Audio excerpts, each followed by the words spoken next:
अरे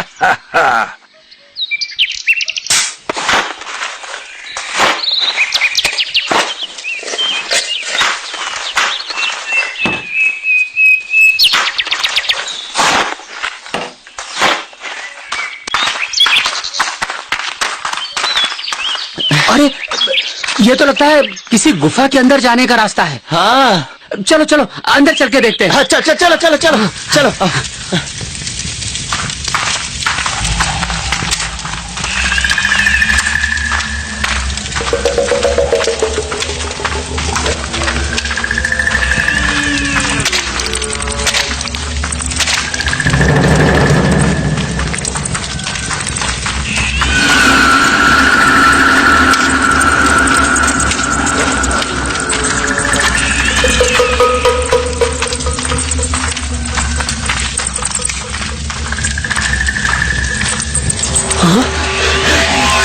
सचमुच यहाँ तो बहुत बड़ी गुफा है। हाँ सच में।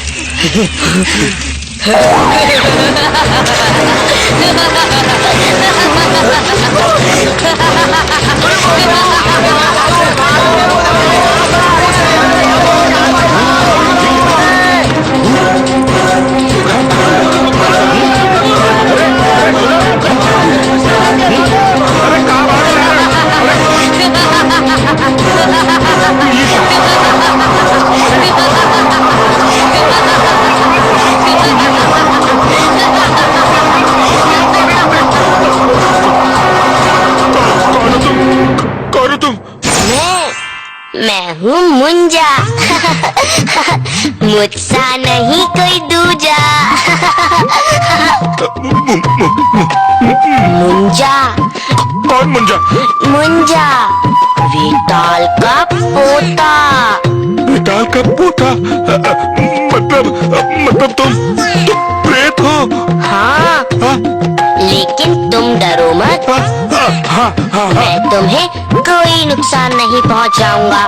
मैं तो तुम्हारा शुक्रगुजार हूँ। तुमने यहाँ खुदाई करा के मुझे यहाँ से मुक्त कराया, इसलिए लो ये है तुम्हारा इनाम। जाओ अब तुम यहाँ से चले जाओ। यहाँ तुम अपनी हवेली नहीं बना सकोगे। नहीं नहीं।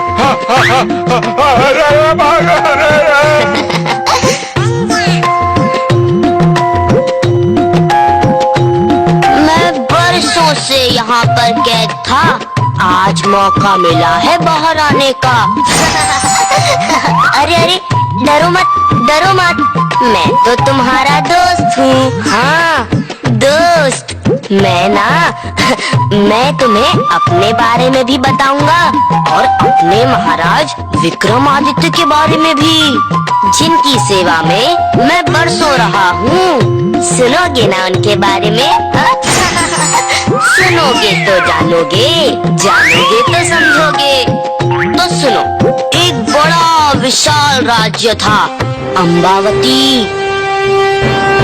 अम्बावती के महाराज धर्मसेन बड़े धार्मिक राजा थे। महाराज धर्मसेन ने अपने सबसे बड़े बेटे ब्रह्मानित को अपना उत्तराधिकारी घोषित कर दिया।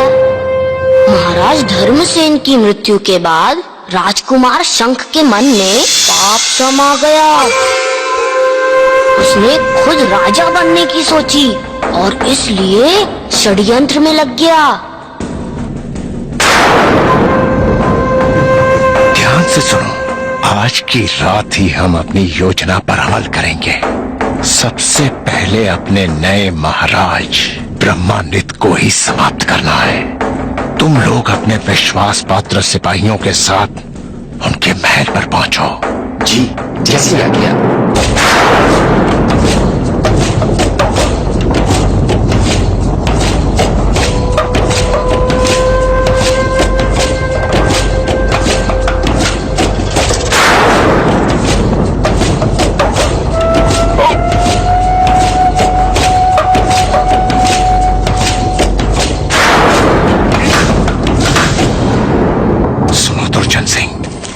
जैसे ही महाराज ब्रह्मानित का काम तमाम हो, वैसे ही हमारे बाकी के भाइयों को भी तुरंत बंदी बना लिया जाए। और ध्यान रहे, राजकुमारों की जान खतरे में है, मुझे कुछ करना होगा।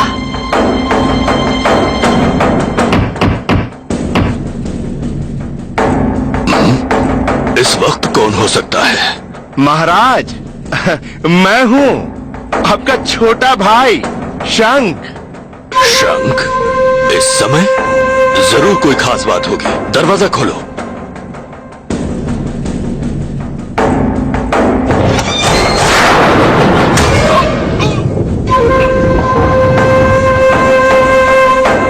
क्या बात है राजकुमार शंख? आधी रात को तुम हमारे पास किस लिए आए हो? सब कुशल तो है ना? सब कुशल मंगल ही है महाराज।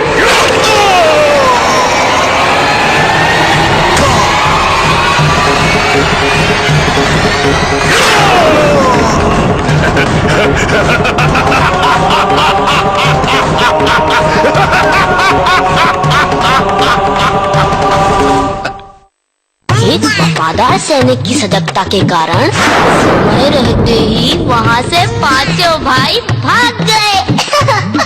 शंख ने खुद को राजा घोषित कर दिया और दिन रात एक कर दिया उन पांचों को ढूंढने के लिए, लेकिन वो नहीं मिले। कहाँ जा सकते हैं वो? क्या जमीन खा गई या आसमान निगल गया उन लोगों को? हमें भी इसी बात का आश्चर्य है महाराज। गुप्तचरों और सैनिकों ने उन्हें हर जगह ढूंढा, परंतु उनका पता नहीं चला महाराज। मैं कुछ नहीं सुनना चाहता। सेनापति पर्वत सिंह, जाओ, जाकर ढूंढो उन्हें। महामंत्री दुर्जन सिंह, लगान वसूली की क्या स्थिति है? इस काम के लिए मैंने 10 टोलियों को नियुक्त किया है और राज्य के अलग अलग गांवों में भेज भी दिया है।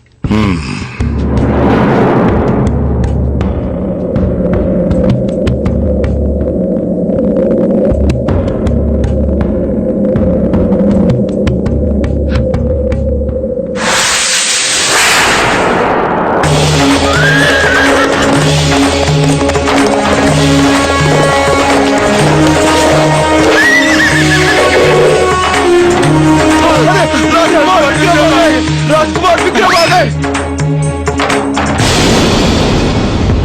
ये सब क्या हो रहा है? लगान वसूली का आदेश है। ये तरीका है लगान वसूली का? तुम लोग लगान वसूली के नाम पर प्रजा पर अत्याचार कर रहे हो। राजकुमार विक्रम, हम जो भी कर रहे हैं वो महाराज शंख के आदेश पर कर रहे हैं। अन्याय कर रहे हैं तुम्हारे महाराज शंख। जाओ, चले जाओ यहाँ से। कह देना महाराज से हमने इन सभी का लगान माफ कर दिया है। ये नहीं हो सकता। हमारे काम में दखलंदाजी करने का आपको कोई अधिकार नहीं। अच्छा, तो ठीक है, तुम्हें मार भगाने का तो मुझे अधिकार है ना? लो, संभालो।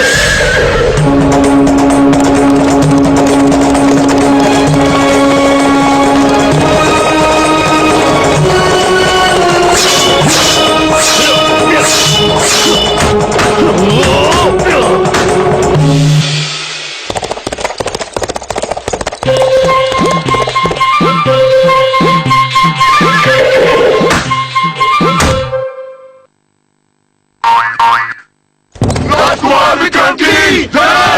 राजकुमार विक्रम की जय! राजकुमार विक्रम की जय! राजकुमार विक्रम की जय! याद रखो, अन्याय सहना अन्याय करने से भी बड़ा अपराध है। राजकुमार विक्रम की जय! राजकुमार विक्रम की जय! इसी बात का डर था मुझे। ये विक्रम ही मेरे लिए सबसे बड़ा खतरा बन सकता है। आखिर क्या कर रहे हो तुम? क्या कर रहे हो तुम दुर्जन सिंह? वो लोग हैं कहाँ? महाराज, हम पूरी कोशिश कर रहे हैं। हमारे सिपाही राज्य के कोने कोने में फैले हुए हैं। अब वो विक्रम और बाकी के राजकुमार हमसे बच नहीं सकेंगे। राजा शंख के सिपाहियों ने बड़ी कोशिश की, लेकिन वो राजकुमार विक्रम और बाकी के राजकुमारों को ढूंढ ही नहीं पाए। और मालूम है, वहाँ राजा शंख अपनी प्रजा को लगातार तंग कर रहा था।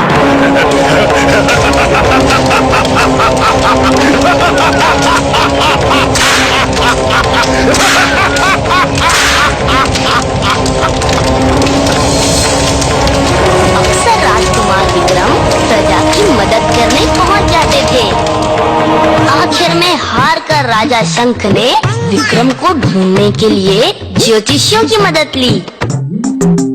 आप विश्वास करें महाराज, मैं आपको एकदम सही जानकारी ही दूंगा। तो बताओ बताओ, कहाँ है वो? महाराज, यदि हम ये मान लें कि वो पांचों महल से तभी भागे हैं जबकि महाराज ब्रह्मानित की मृत्यु हुई थी, तो उस समय की गणना से पता चलता है कि उस समय चंद्र की स्थिति कमजोर थी और शनि, राहु और केतु बलवान होकर गुरु को कुपित दृष्टि से देख रहे थे। इसका मतलब है महाराज, इस समय उन्होंने जो भी निर्णय लिया होगा। ये सब गणना वरना छोड़ो, मैं जो पूछ रहा हूँ वो बताओ। जी महाराज, यही बता रहा हूँ। उन पांचों में से 3 तो जंगली जानवरों का भोजन बन गए, एक संकट में फंसा है।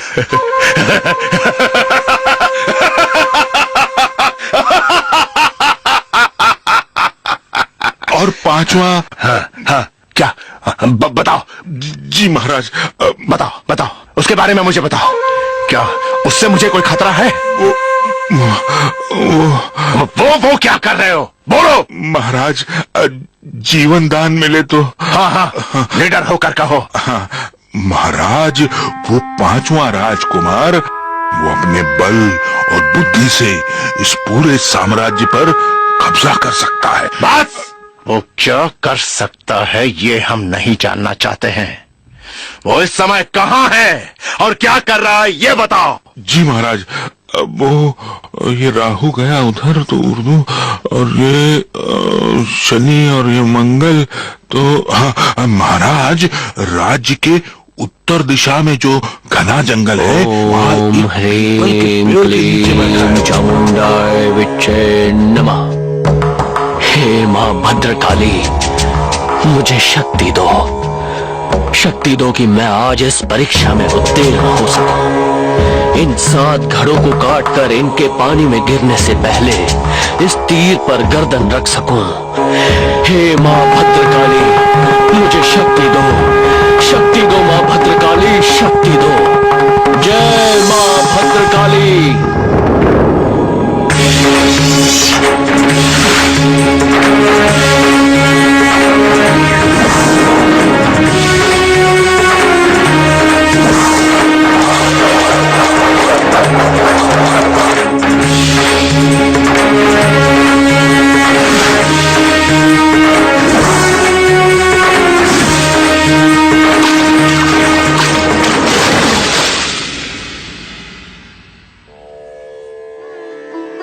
विक्रम, मैं तुझसे प्रसन्न हुई।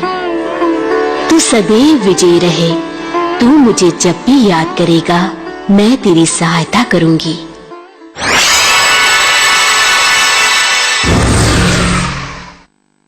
जय मां भद्रकाली।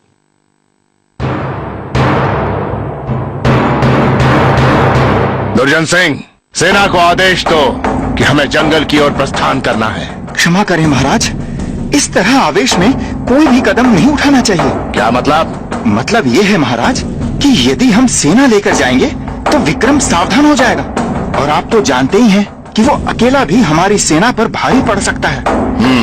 तो फिर तुम्हारी क्या सलाह है? मेरी राय में महाराज, विक्रम को मारने के लिए हमें योजनाबद्ध तरीके से काम करना चाहिए। कैसे? सुनिए।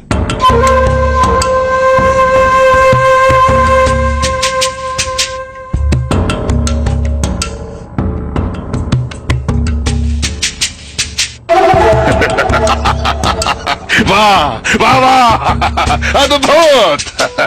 सचमुच बहुत ही सुंदर योजना है। चलो विक्रम के पास चलने की तैयारी करो।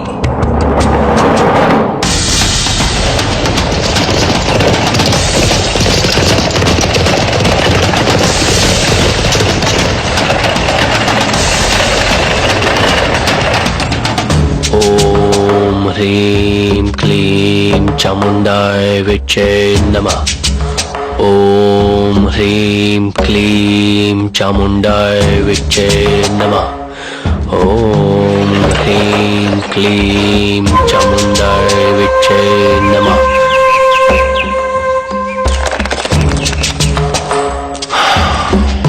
कहो भाई शंख, किस लिए आए हो? मेरे प्राण लेने? मुझे माफ कर दो, मुझे माफ कर दो भाई विक्रम। मुझसे बहुत बड़ी गलती हो गई। राजा बनने की लालच ने मुझे अंधा कर दिया था। अपने किए पर यदि तुम्हें सचमुच अफसोस है तो मैं तुम्हें माफ करता हूं।